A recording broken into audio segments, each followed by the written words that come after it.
think that's one of the reasons it took 7 years. It took a long, there was a lot to manage. But I didn't want to skimp on anything. And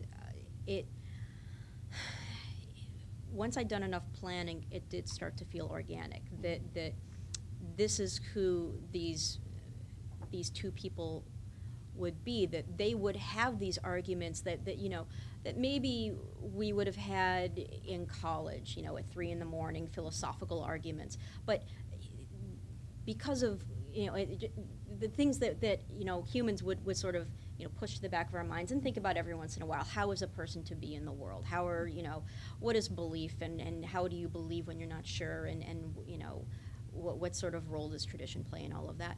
But because of who these two characters are, this is how they must figure it out in order to live their day-to-day lives.